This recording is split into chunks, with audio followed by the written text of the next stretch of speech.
This short video is to demonstrate a couple of things. One is a new addition to the server, and that's the ability to stack otherwise non-stackable objects, items. It's worth noting that both stacking and unstacking are client-side operations. For instance, when you have a stack of black pearl and you go to pull off 3 of them, that gump that is supplied and the whole graphics management there is really handled by the client.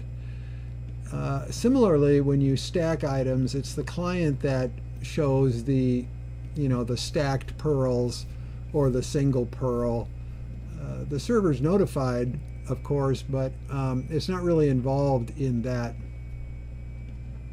So we did a little bit of tricks on the back end to enable stacking of items that otherwise don't really have a stack graphic, or that the client, more importantly, doesn't know how to stack, doesn't know how to unstack. So our example here is we have garlic, and we're using it as a quest item called healing herbs.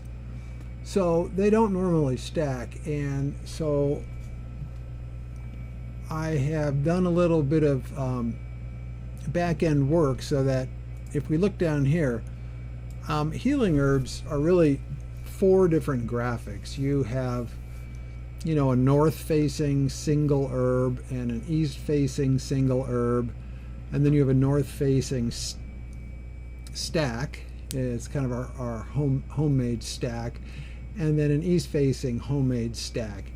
And we can do that server side.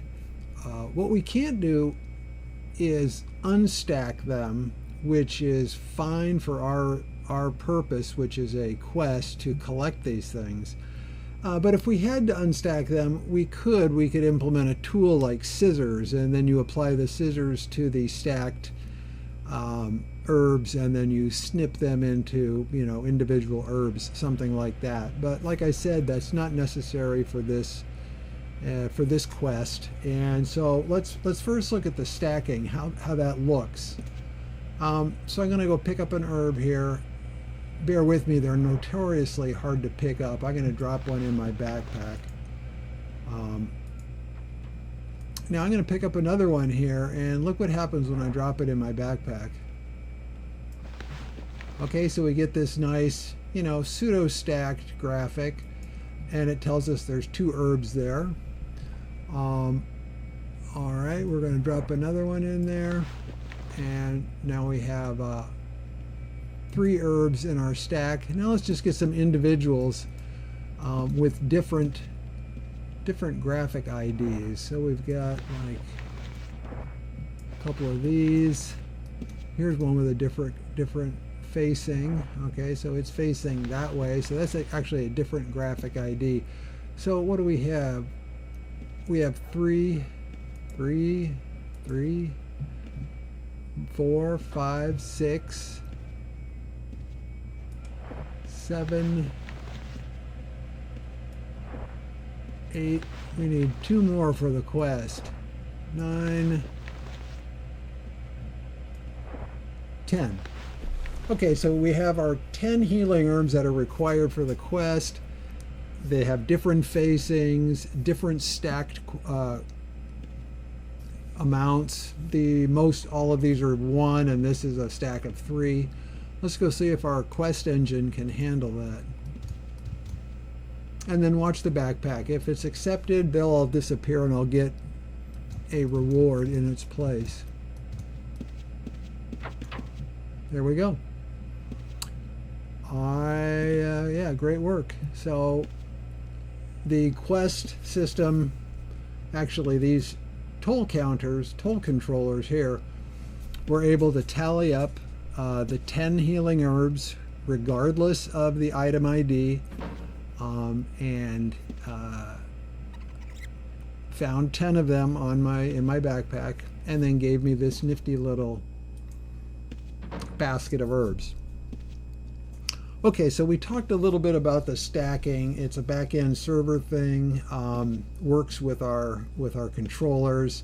The one other thing here is I replaced the old controller